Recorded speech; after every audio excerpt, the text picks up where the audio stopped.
Today's lecture is really a lecture which I hope will bring the sensory physiology and the motor physiology together and kind of convince you, if you're not already convinced, that the whole thing is a single unit.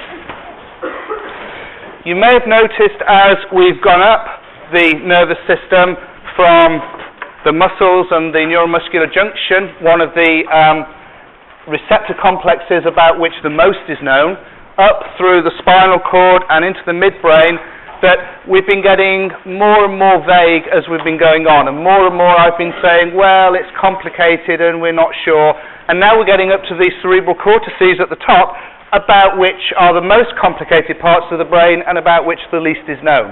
And so we're kind of moving into areas where we can't always pin down which neuron is doing what and what the networks look like, and we're forced to talk in much more conceptual ways about what's going on. So today I want to talk about the executive functions, that's learning, memory, and consciousness. And I really want to go through some of the concepts that we think are important with those and some of the ideas about what learning is, what thought is. So let's start off with memory. There are two kinds of memory which are referred to in different ways and which have different sorts of processes involved in them.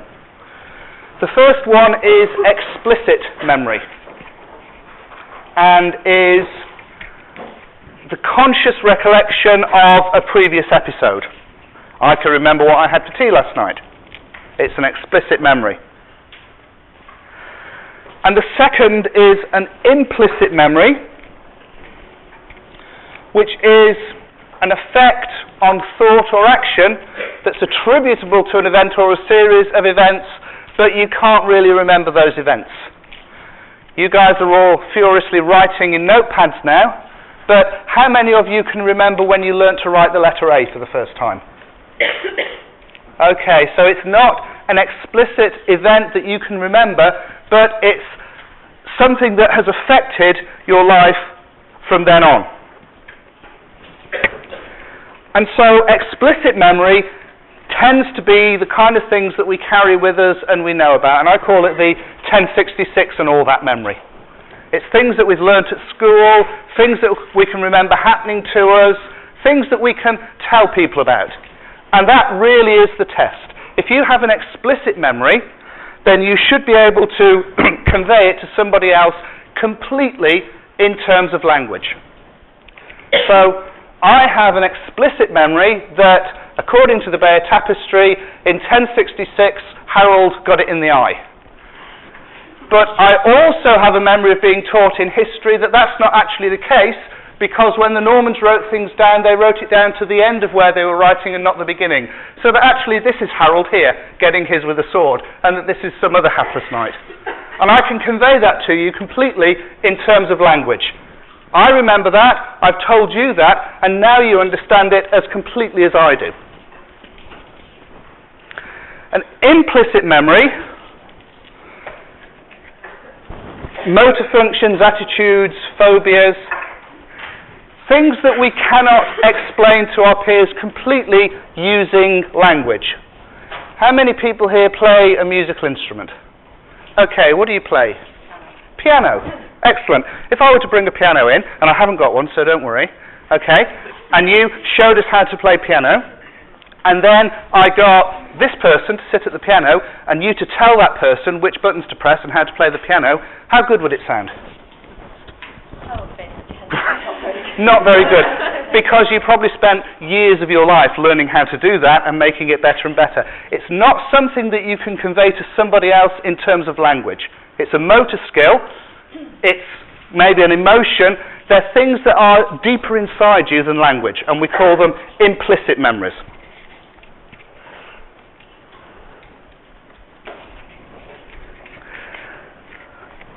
So the other side of memory is learning.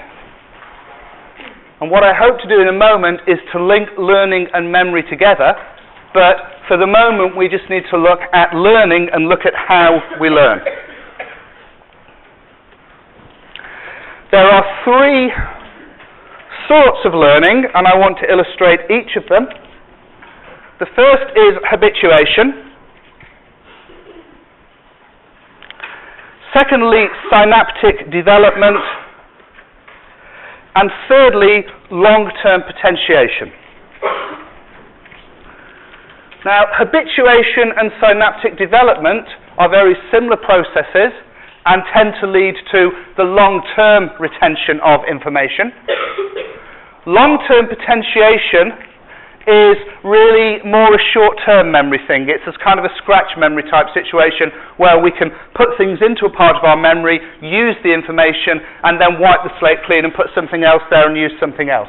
Although long-term potentiation can last for a surprisingly long time, it's been shown in mice to last for at least a year. So most of the mice died before the long-term potentiation disappeared. So let's look first of all at habituation and synaptic development. This is Aplysia, the sea slug. It's a fairly simplistic organism on the scale of things. It has in the order of 27 neurons. And the nice thing about that is that it's a complexity of organism that we can model. So with the flashiest and fastest of computers, we can just about cope with predicting exactly what will happen in an organism with 27 neurons. And that's why we have such problems getting up and looking at what happens in more complex organisms with many, many, many more neurons. But let's go with the slug for a moment, and let's look at what happens when the slug learns. The slug has a particular reflex whereby it will put out a gill, which kind of is a fan-like structure that kind of comes out from tucked under here somewhere and fans through the water. And it has a siphon here where water is pushed out. So water comes in over the gill and is pushed out. And the gill is very delicate and needs to be protected. So if you touch the siphon with, I don't know, some sort of prodding device, the gill will go whoops and hold itself in. It's a protective reflex mechanism. But if you carry on prodding the siphon, then progressively that withdrawal of the gill will get less and less pronounced until it barely happens at all. The animal becomes habituated to stimulation of the siphon. It kind of works out that really life's not as scary as I thought it was, I don't need to protect myself that much, so we won't pull it in. And it's a mechanism of learning. So, how does that learning take place? Well, it takes place, first of all, by habituation. And by habituation, we mean a change in the amount of activity that goes on with the same stimulus. And here it is represented in a change in the amount of neurotransmitter which is being released at each synapse through this reflex arc. And so in a control slug, a slug where we haven't been tickling its siphon, when we do touch the siphon, we get lots of neurotransmitter released, and you can see that this is at least an amplification pathway and probably reverberatory. And the gill shrinks down big time when the siphon is touched. But in the habituated slug, with stimulation of the siphon, less neurotransmitter is released, and so there is less effect. There's a habituation. And we see that all the time. It's an element of fatigue, it's an element of a reduced response to a repeated stimulus. And I could give you countless examples of that, and I'm sure that you could give me the same kind of examples back. We get used to the environment around us, and we learn to respond to it in a lesser or greater way if that's appropriate. If we were to leave this habituated slug alone for an extended period of time, and then to stimulate its siphon again, it would go back to this situation. And so it would potentially unlearn that habituation. So the central nervous system, in a chemical sense, is plastic, in that it can alter the amount of neurotransmitter that it releases with the degree of stimulation that a particular pathway is getting. It can learn to interpret information differently depending on how often it receives that information.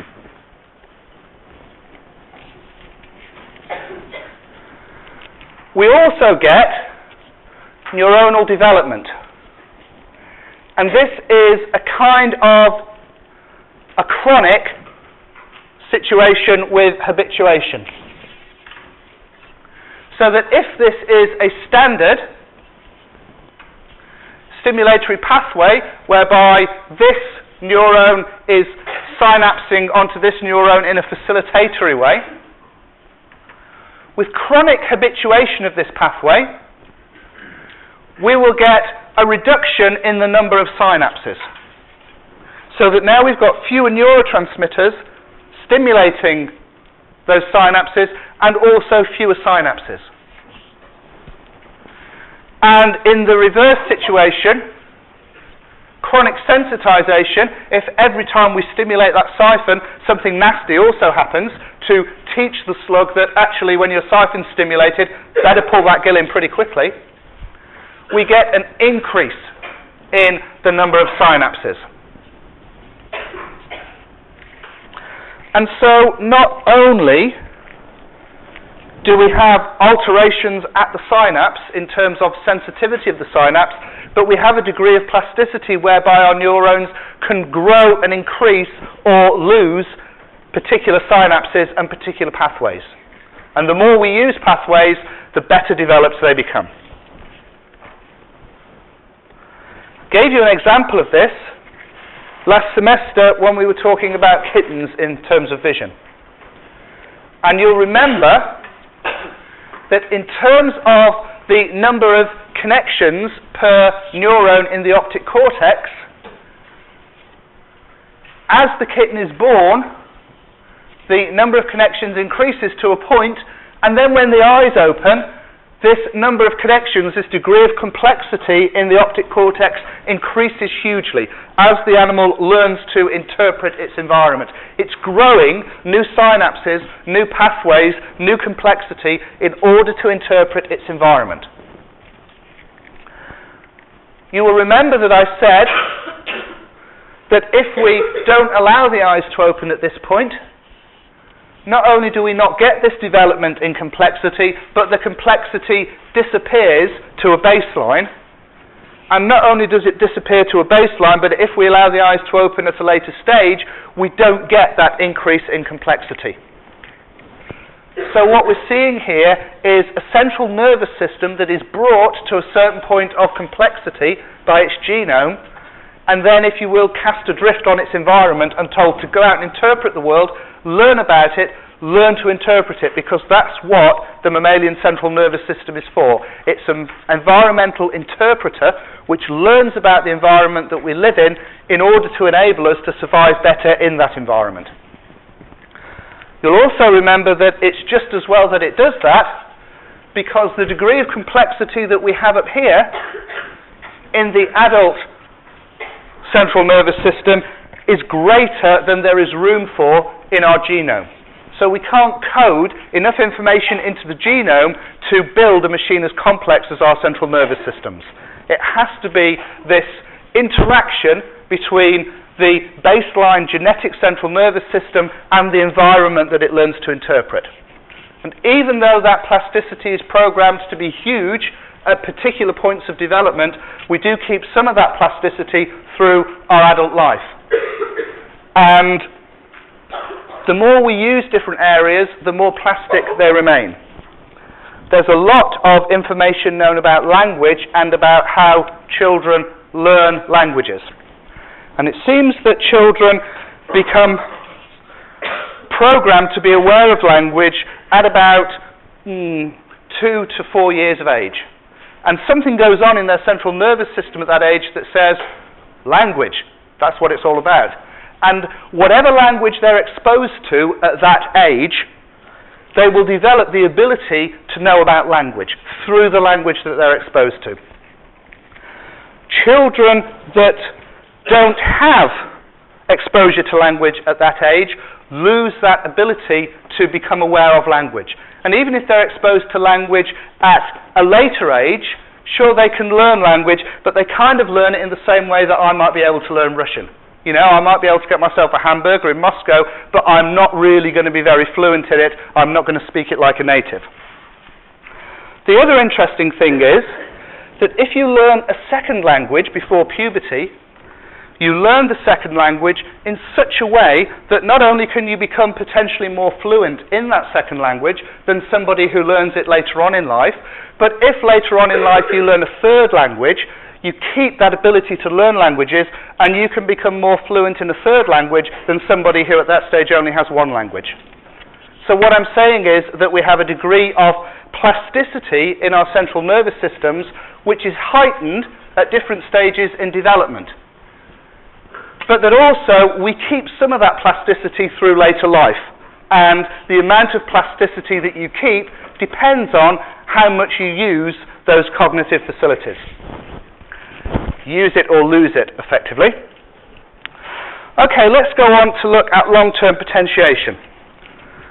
Long-term potentiation is a mechanism by which you can make certain neurons, usually in the hippocampus, but in other areas of the central nervous system as well, more or less likely to undergo an action potential. You can alter their resting membrane potential so that they sit closer or further away from threshold, and so need more or less stimulation to achieve threshold. And through that mechanism, we can actually take on short-term learning.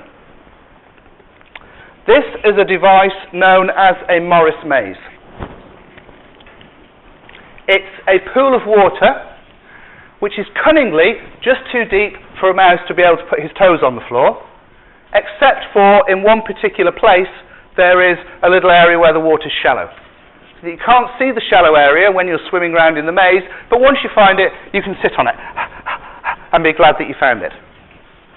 And there are various visual cues around the edge of the maze to orientate the experimental animal to whereabouts they are in the maze. And this is a maze that's used to train mice. And so the mouse is placed in the Morris maze repeatedly, and at first, said mouse swims around randomly until it finds this platform by accident, and then it sits there. But as you put the mouse in the maze more and more often, so it goes to the platform more and more quickly, because the platform's always in the same place. And so when a mouse is trained to the maze, this is the kind of swimming pathway that we get for a mouse placed over here. It knows the platform's over here somewhere, so it goes into the quadrant where the platform is, and it swims round in this area till it finds the platform and it sits on it. It doesn't bother with down here or up here because it knows that the platform isn't there. It knows where it's going. It does that with long-term potentiation or short-term memory in its hippocampus, so that when you put it into a maze it knows, it loads the information it has about that maze into its mental map of its immediate environment. And we do the same thing. Whenever we go into a room that we've been in before, we upload our mental map of that room with all the information we know about that room so that we know where we are, we know where we're sitting. Now, hands up if you're sitting within a few chairs of where you normally sit in this lecture theatre. Yeah, pretty much most of you. Okay, what you've done is you've come into the lecture theatre, you've loaded up your mental map of AH1, you've said, oh, this is where I sit, this is where I'm comfortable, here we go. I tend to lecture from this side because it's comfortable. It would be just as routine for me to lecture from this side, and I'm sure that some of your lecturers do lecture from this side. But if I start lecturing from this side, talking that way, it don't feel right. It doesn't fit my mental map. I feel a lot more comfortable, and I'm going to go back there, going onto this side. We're creatures of habit. Okay? A very interesting piece of research that was done with this was done with knockout mice. These are mice that don't express the receptor for a certain neurotransmitter. These mice don't express the NMDA receptor in the hippocampus. And that means that their hippocampal cells cannot do this trick of long-term potentiation. So if we train one of these hippocampal knockout mice to a Morris maze and then drop them in a Morris maze after they've been trained, this is their swimming pathway. They've got no memory of the maze. They've not been able to upload their image of that space into their mental map, and so they randomly swim all over the maze. They don't have this targeted, I know it's around here somewhere, swim to where it is. So we know that this is going on in the hippocampus. We know the receptor involved. We know it's long-term potentiation. And there are lots of other mechanisms that will do that. But it's impractical to think that we can store all our memories through long-term potentiation. Because I'll bet many of you can remember things that happened to you when you were 3. And even for you guys, and for me especially, that's a long time for long-term potentiation to do its thing. So we must learn by other mechanisms as well. How do we get that short-term memory into the long-term memory? Well, this is how we think it happens.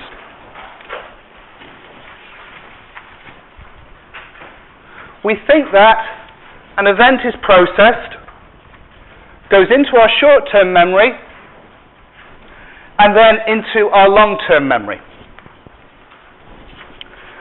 And that, in addition to that, if it was a significant event, or turned out to be a significant event soon after it went into the long-term memory, a retrieval mechanism is put in place. And the retrieval mechanism is like a little handle on the memory that allows us to pull it back into our thought processes. And so with retrieval, the memory becomes part of our conscious awareness.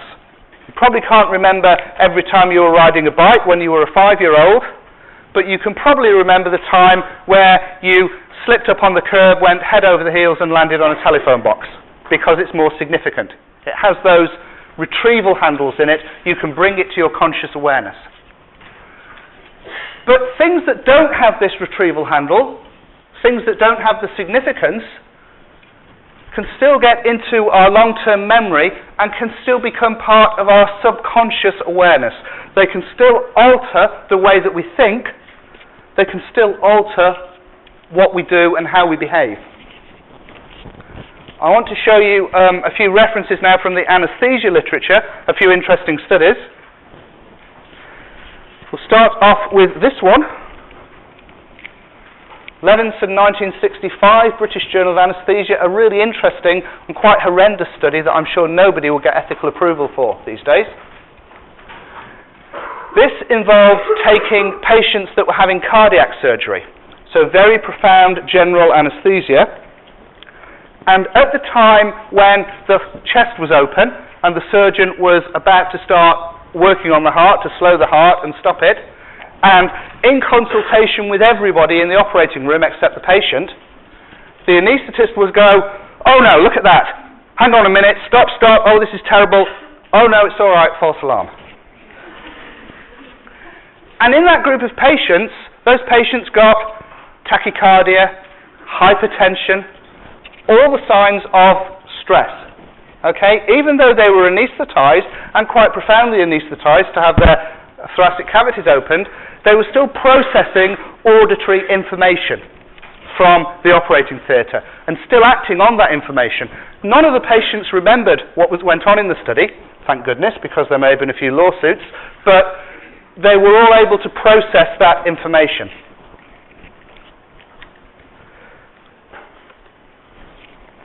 Another study, much more recent, much more pleasant, study by Schwender et al., looking at explicit and implicit memory and mid-latency auditory evoked potentials. Mid-latency auditory evoked potentials, I mentioned briefly when we were doing hearing, they're the potentials from the auditory cortex, the first cognitive potentials that we get from an auditory stimulus.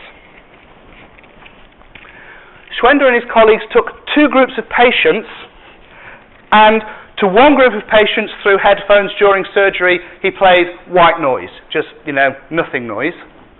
And to the other group of patients, he played extracts from the book Robinson Crusoe, in German, because it's a German study. Now, for those of you that are not familiar with Robinson Crusoe gets shipwrecked on a desert island, spends time being miserable about it, but sorts himself out, builds himself a little shack, meets a manservant, Man Friday, who helps him greatly, and then gets back to civilization, writes his story, and becomes rich and famous. When those two groups of patients were asked about it, following anaesthesia, none of them remembered that they'd been played Robinson Crusoe. But when they were asked other questions, association-type questions, those that had been played Robinson Crusoe and had auditory evoked potential still in place, so were still auditorily processing the information, were much more likely, when asked about Friday, to say, Friday, it probably isn't relevant, but we used to sail to an island in a river when I was a kid. Or, Friday, we used to have a servant who came to join us on a Friday for the weekends. Whereas, if you weren't played the tape, you were much more likely to say, Friday, I get paid on a Friday, go down the pub. Okay? So those memories are not explicit. Those people are not remembering those things, but they are implicit, they are affecting the function. And there are other studies which demonstrate, not very well, but they do demonstrate that patients that are played positive auditory signals during surgery, hey, this is going to be a breeze, this is going to be really easy. You're going to have such a good post-operative course, you're going to be so comfortable, it's going to be great. Spend less time in hospital and recover better than patients that don't get that. And that's why, at least for dogs and cats, I always talk to my patients when they're anaesthetised. Not because I think they can understand me even when they're not anaesthetised, but because that's part of their normal environment. The normal environment of a dog and a cat is that it has an owner, the owner talks to it, the owner interacts with it. And even when it's anaesthetised, it can still process some of that auditory information. And if we can make it feel more comfortable about the environment that it's in, it may be that we can affect its prognosis. My nurses just thought I was mad, but that's another story. That kind of brings us through to types of awareness under general anaesthesia. First type of awareness under general anaesthesia, and again this is all human data because this is not information we can easily get from dogs, is awareness with conscious recall. The patient was aware, the patient knew that they were aware, the patient sued afterwards, usually. Less than 1%. Medical anaesthetists manage to get most people to a state where they don't remember that they were aware during surgery. And interestingly, one of the most popular drugs for pre-medication in medical anaesthetic practice is one of the best drugs at abolishing memory for 20 minutes or half an hour. Okay, it's midazolam. It's one of the benzodiazepines. It's a really good anterior-grade amnesic. You have that drug, and whatever somebody does to you in the next 20 minutes, you haven't got a hope of remembering it. You may have been there and been awake and been aware of what was going on, but you can't remember. Next one is awareness with subconscious recall. These are patients that were awake during anaesthesia, knew what was going on, but don't remember that. And often we can get to these patients with hypnosis. So the patients can be hypnotised post-operatively to remove that lack of significance, or rather to rebuild that significance of the events. And they can very often tell you word for word which jokes were told between the surgeon and the anaesthetist in the operating theatre, even though they don't have a memory of it. Studies vary, but as many as 33% of patients that are anaesthetised may fit into this group. Knew what was going on at the time, can't remember it.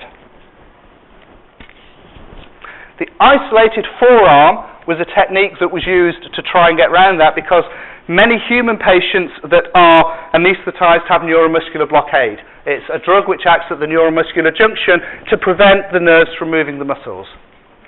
If you blow a cuff up to above arterial pressure, before you give the neuromuscular blocking drugs, you can isolate one of the forearms from the neuromuscular blockade so that this forearm can still move. And there are many situations of studies where that's been done, and the patients during surgery have been asked questions and have been able to answer. Count to 5 during anesthesia. So those patients are probably aware, but they don't remember afterwards.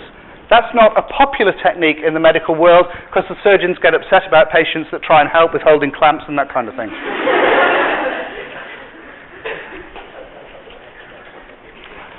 Finally, no awareness with subconscious recall. You were thankfully anaesthetized and out of it while you had your surgery, and you don't have any memory about what was going on either. Oh, sorry, you do have memory about what was going on. I've gone on a group. So, no awareness, but subconscious recall. I wasn't awake, I wasn't aware, but when hypnotized, I can remember things. And again, depending on the studies, looking at hypnosis studies and association studies, that may be as many as 60% of patients.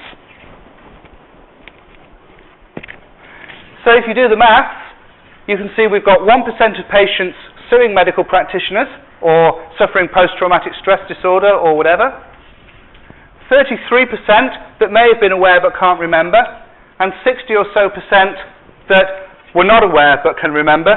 That doesn't leave a lot of patients that were not aware and can't remember what was going on.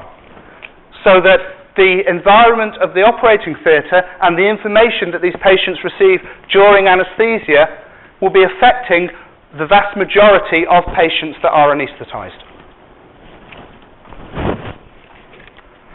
Let's go on to look at consciousness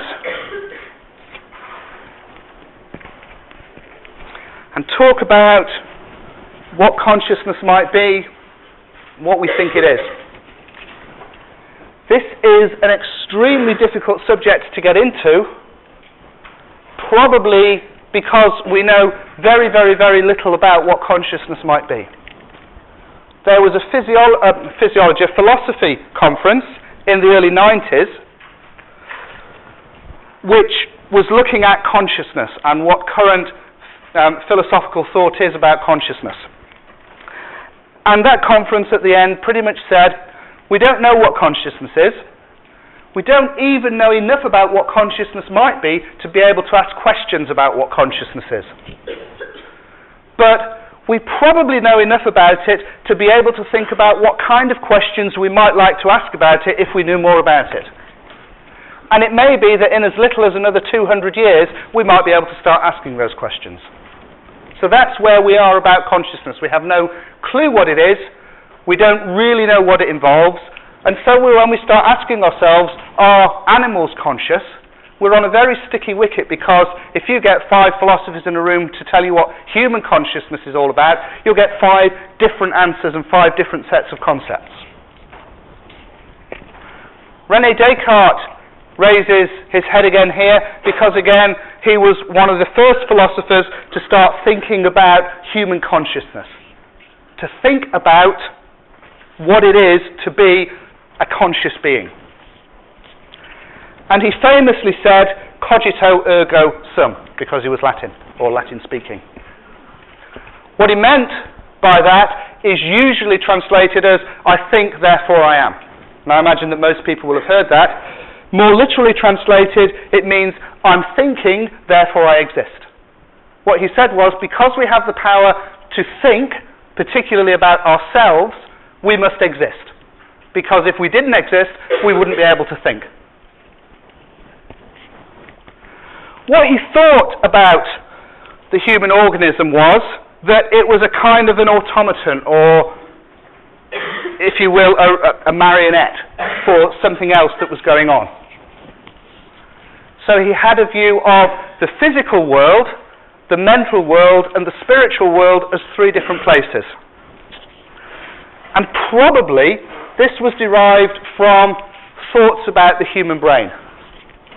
If you think about the world that Descartes lived in, the height of technological advancement was a galleon that could sail slowly against the wind. Wow.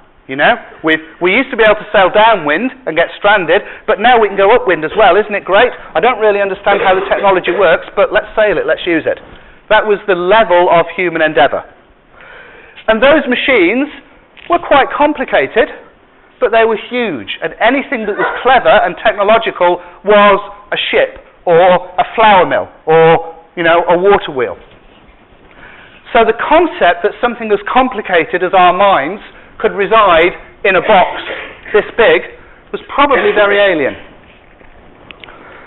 And philosophers started looking for ways in which our bodies could be connected through our minds to another entity in another realm.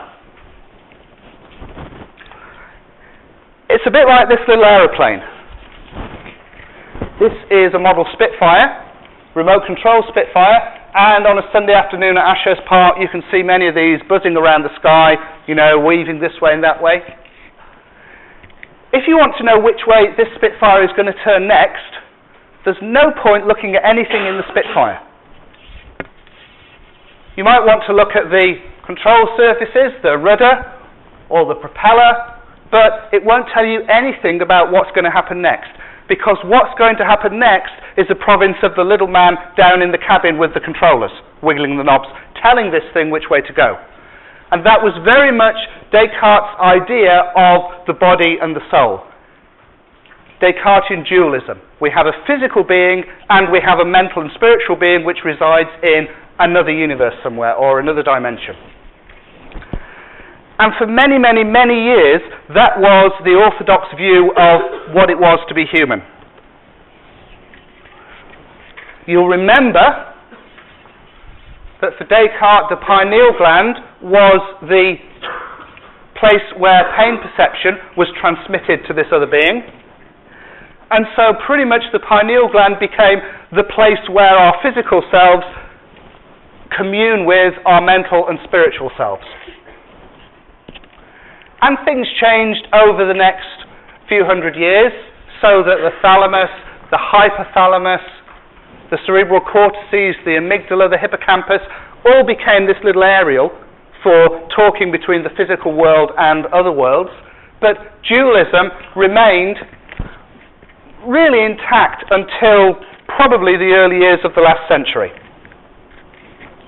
When people began to build computers, understand electronic circuitry, and understand that the brain was pretty much an electric device, understand the complexity of the brain and the size of that complexity, the kind of scale involved in the complexity, and began to believe that maybe a machine that was only that size could do what we ask our brains to do for us. And so a much more behavioristic, real-world, naturalistic view of what it is to be human and what it is to be conscious has gradually taken hold in the physiological and the philosophical world. And that's led to a steady reduction in the importance of spirituality and an increasing humanistic belief that we are what we are and that it's all contained in this box of the cranium. We've talked about lots of different areas in the brain and lots of different processes that go on. And when this naturalistic behaviorist view began to become prominent, the search changed from an area that communed with the other world in the brain to an area in the brain that was responsible for consciousness, the consciousness center, if you will. And people started looking in the reticular formation, in the hypothalamus, in the pons, in lots of different places, for areas that were responsible for this thing, consciousness. And the search was pretty much as fruitless as the dualistic search for a communing area. And so now, most orthodox cognitive neurophysiologists will espouse a view which is similar to this, that consciousness would appear to be a feature of organized neural tissue working in a coordinated manner. And it's a bit like a clinical sign. If you have an animal that's got diarrhea, then there are lots of different areas in the animal's body working together to produce that diarrhea. and lots of different mechanisms that can go wrong to provide that diarrhea. And it doesn't behove us to go looking for a diarrhea centre that is the cause of all diarrhea. Consciousness is probably the same. Probably there isn't a consciousness centre. Probably consciousness is a sign that we see when lots of different centres are all working together to provide an organism that is behaving normally in its environment, and we call ourselves conscious. That's something that we latch onto and say, that means that I'm working and I'm awake and I'm in my environment behaving in this way, and various different centres of my central nervous system are working with each other. Brings me back to a slide that I showed you again in the first lecture to bring out again the similarity between the computers that we build and the computers that we are. A computer board has lots of different areas on the board which all are responsible for different functions. And when you're word processing on your computer, you don't have a particular part of the computer that's dedicated to word processing. The thing that allows you to word process is the fact that all of the bits of your computer are working together in a coordinated way to put what you type onto the screen. It's not just one particular part of the computer that's responsible for each individual function. In the same way, it would appear that when we exist in our environments and move around our environments, that's a function of the whole of our central nervous system all working together that provides us with the ability to do that.